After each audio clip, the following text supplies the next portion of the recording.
Karkap. Namo Buddhaya. Salutations to the Holy Sangha. Respected Ajahn, I've been suffering from anxiety and depression.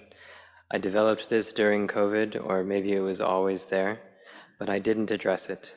I had an anxiety attack that happened 1.5 years ago, and ever since then, I get fearful thoughts and negative thoughts about everything, such as small body changes. They tell me something is going to happen to me, or I'm going to lose control, or lose consciousness, or go mad. In reality, nothing has happened, but for the past year, I get fearful thoughts almost every day. I have great faith in the Triple Gem. Dear Ajahn, kindly help me to come out from this problem. Sadhu, sadhu, sadhu. So you need to have an understanding as well that when you have this self-awareness like you do, that your body and mind is in this state, then it's not that difficult to cure this problem. And so it's both about the body and the mind. So the body has its kind of system or its way of working. And when this anxiety comes up, you can ask yourself, are you getting enough sleep? Is your sleep good quality? Are you sleeping well? And also look at the food that you're eating. The doctors recommend to not take any food that has stimulating qualities, because that will make the anxiety worse. So anything with caffeine in it, so coffee or tea or cocoa, you should stop having that. And so this is to do with the body as well. So when you look after the body well, then the anxiety will reduce.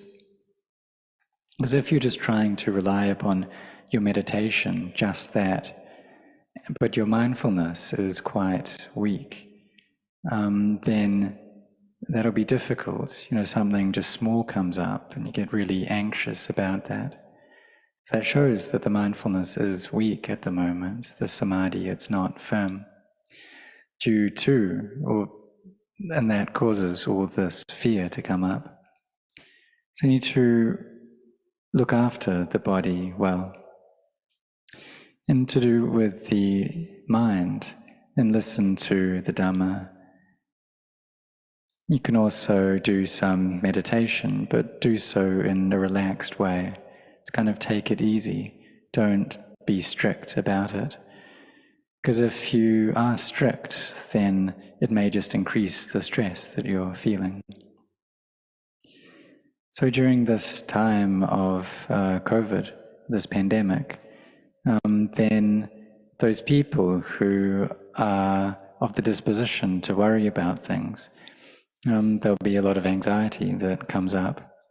And there's a lot of pressure that is put on people during this period of pandemic.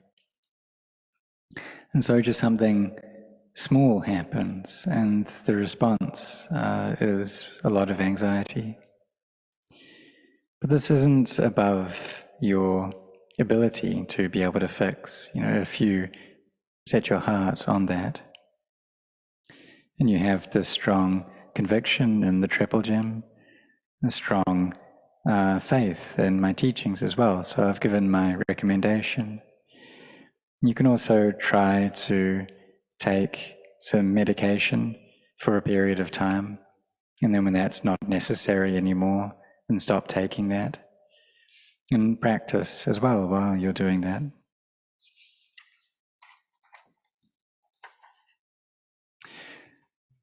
So I myself had gone through, periods of intense fear as well. Nothing really happened, but I was really, really scared. And I was afraid that spirits or ghosts would come to harm me. And really what it boiled down to was a fear of death. And Venerable Ajahn Chah, when he went to stay in these cremation grounds, he felt the most extreme fear. And it really put the squeeze on him. but he had this strong energy to his samadhi. And he took his bowl as his friend during that time. And when this highest degree of fear came up, he asked his mind, "What are you afraid of?" And the answer came back, "I'm afraid of death." And so this wisdom arose, and he asked, well, where is it that you're not going to die? Does that place exist? And his mind became bright, and he wasn't ever afraid again after that. So he had this mindfulness and samadhi and wisdom. So I practiced following him and experienced this really great fear as well in those cremation grounds, to the point where I thought that I was going to go crazy.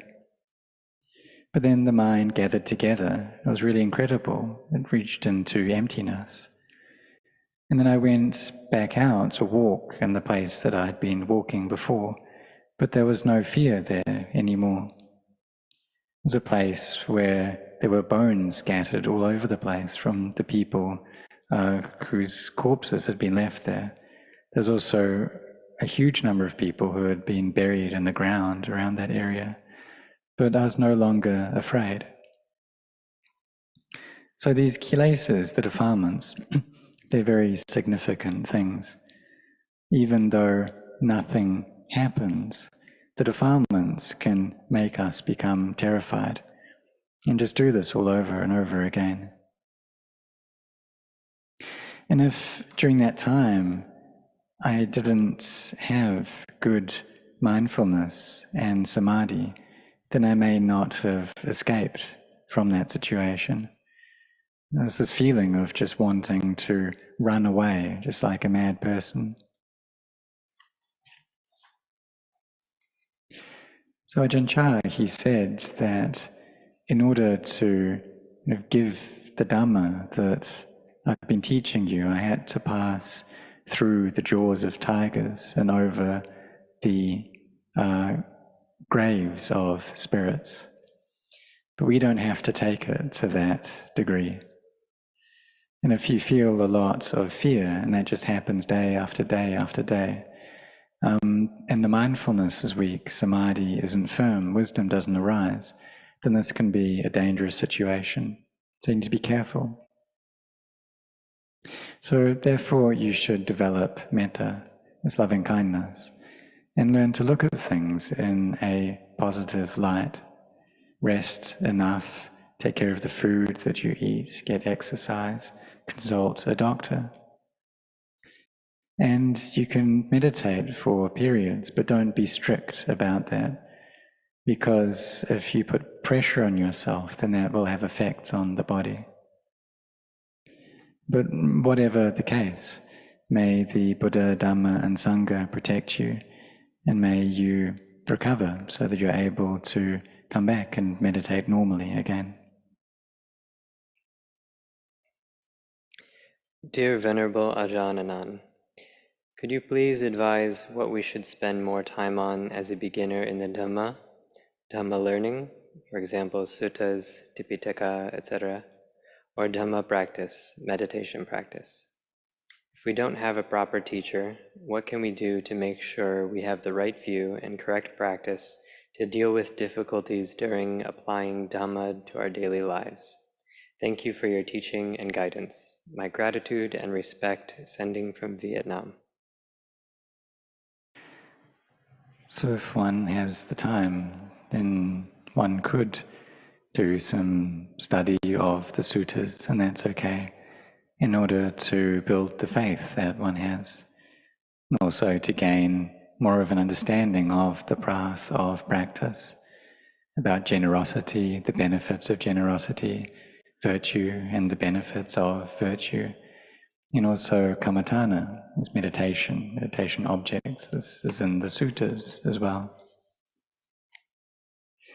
But when we study these, then we also put them into practice as well.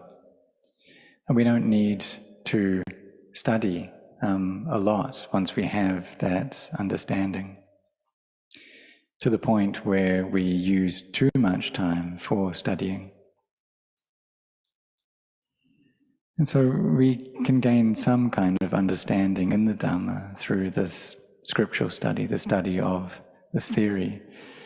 But if that's all we do and we don't practice, then that's not able to damage or destroy the defilements. It's like we study about greed. Well, what's greed like?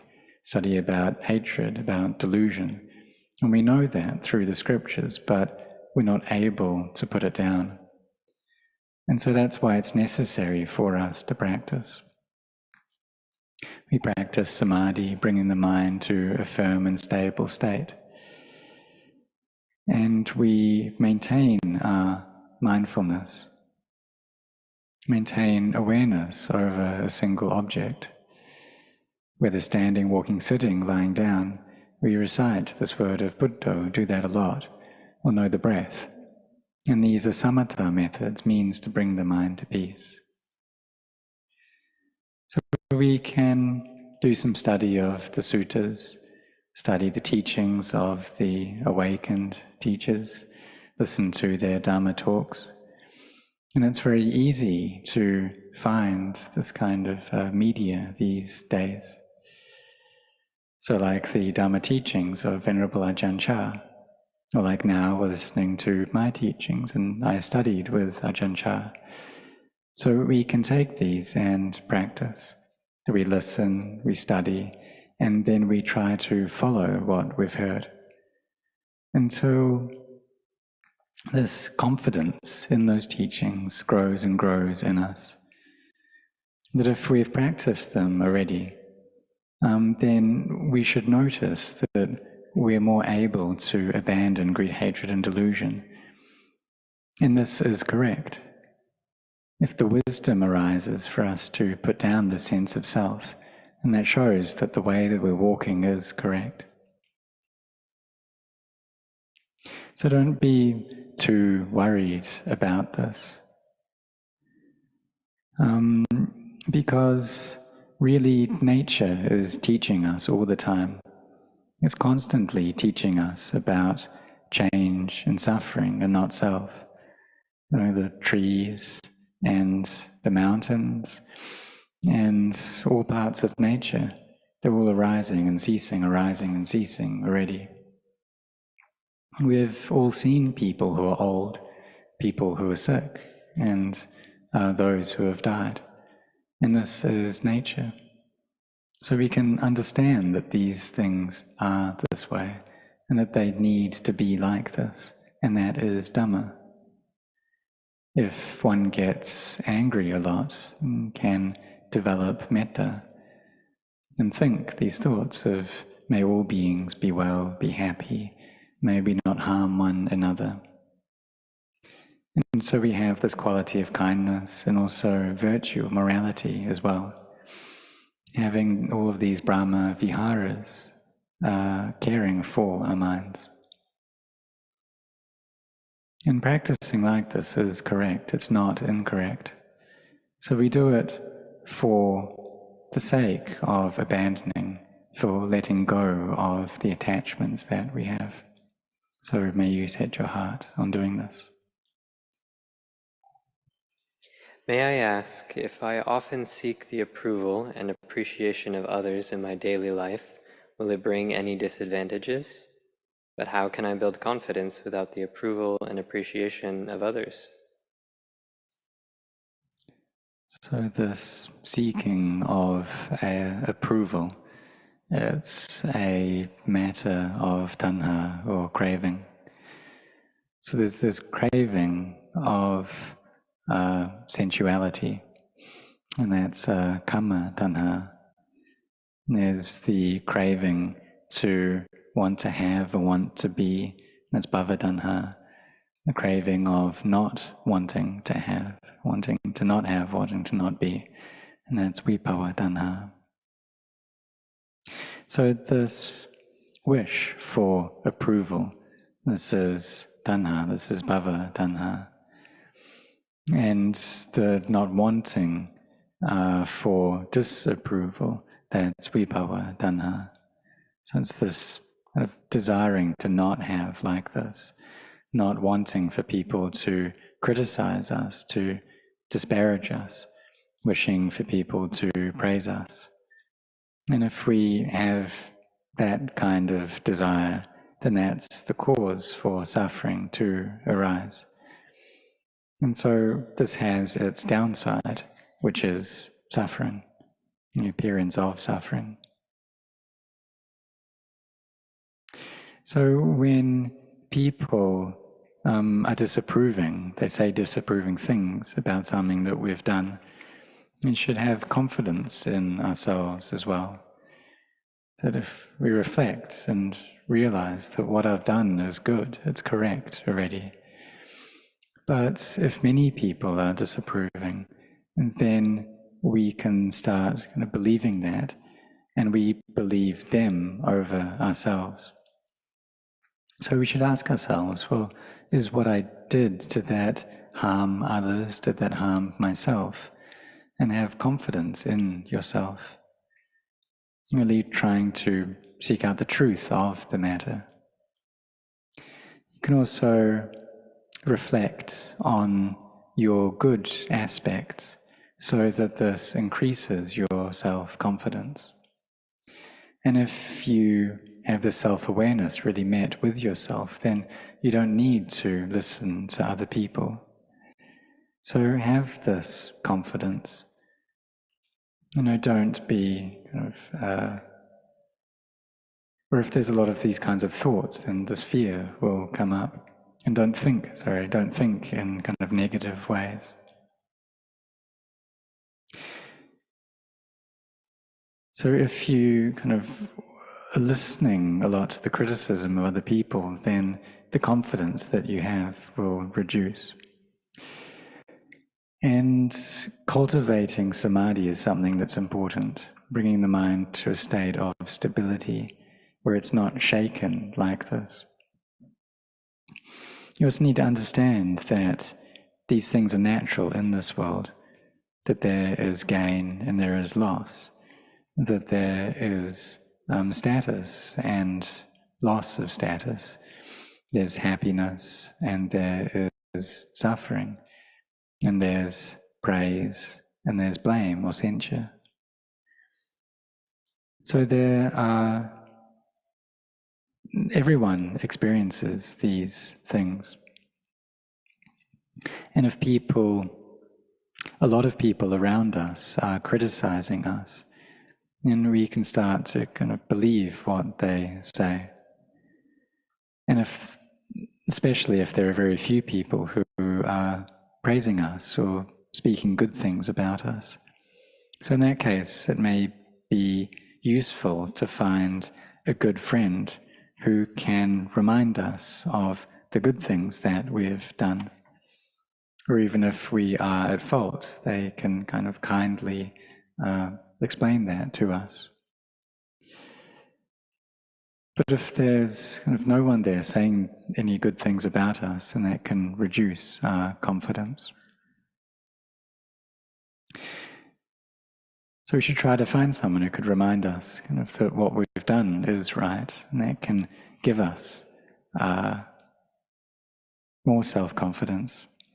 But if we listen too much to what other people say, this can create a lot of agitation and chaos.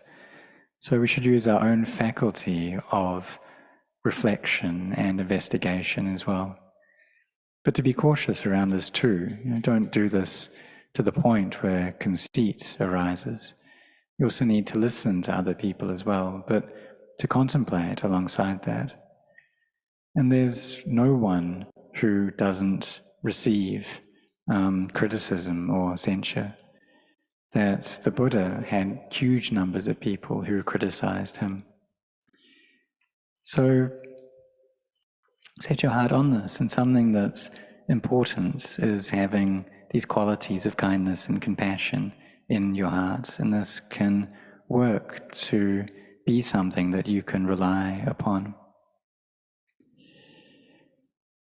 Because if there's a lot of fear around making any mistakes, then anxiety can come up and one will lack self-confidence. So you need to train in this and train in developing mindfulness and samadhi as well. Question from Anonymous. Dear Venerable Ajahn, recently my senior relatives have joined a meditation school, which I find very questionable. This school claims you can attain enlightenment just by listening to the teacher's Dhamma talks, and it can take only a few days to do so. Is this even possible?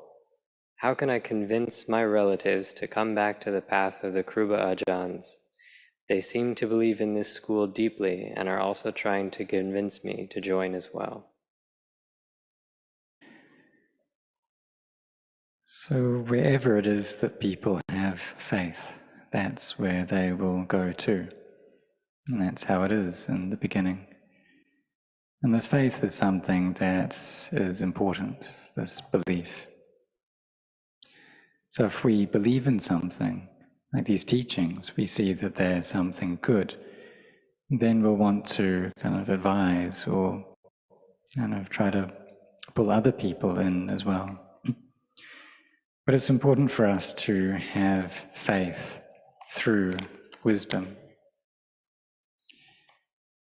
So when the perfectly self-awakened Buddha taught Venerable Anya Kondanya and the 5 ascetics, it was on the 5th day of teaching that Venerable Assaji gained the eye of the Dhamma.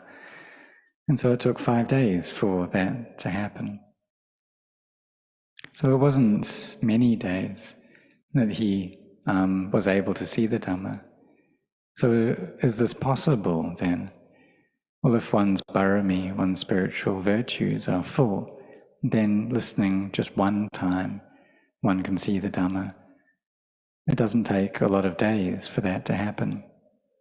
But if one's barami is not full, then it takes time. So can't really say whether this is good or bad, but one has to understand that during the time of the Buddha, the Buddha taught many people, and they took the refuges and became firmly established kind of in the Triple Gem. But they didn't yet see the Dhamma. The retinue of King Bimbisara, 3/4 of them saw the Dhamma, and 1/4 were firmly established in refuges in the Triple Gem. And so this was the kind of teachings of the Buddha himself. So in this present day, and there's this teacher who says that they can teach their students and they'll be able to know and see the Dhamma just through that, right there. And it shows that this teacher is extremely skilled. Even Ajahn Chah, he taught for 25 years, 30 years, 35 years, 40 years. And people read his Dhamma talks as well. But it's not easy for people to see the Dhamma through that you really need to practice as well. So the Buddha, Venerable Ajahn Chah often said that the Buddha was just the one who taught us. And he wasn't able to reduce our bad qualities. He wasn't able to do goodness for us. These are things that we have to do ourselves.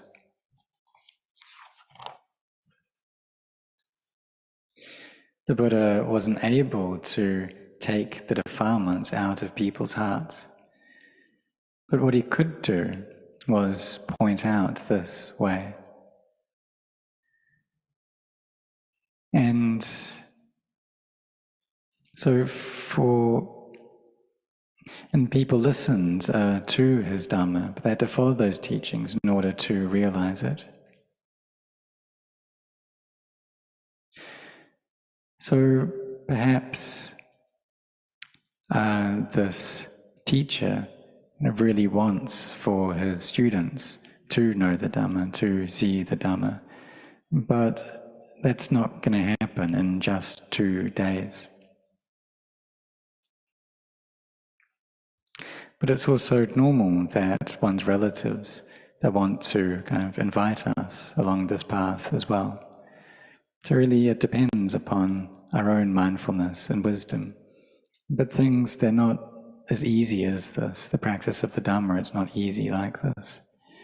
So even during the time of the Buddha, King Bimbisara's retinue, not all of them saw the Dhamma, even though they had listened to the Dhamma straight from the Buddha many, many times. So these things, they depend upon time and upon our spiritual virtues as well.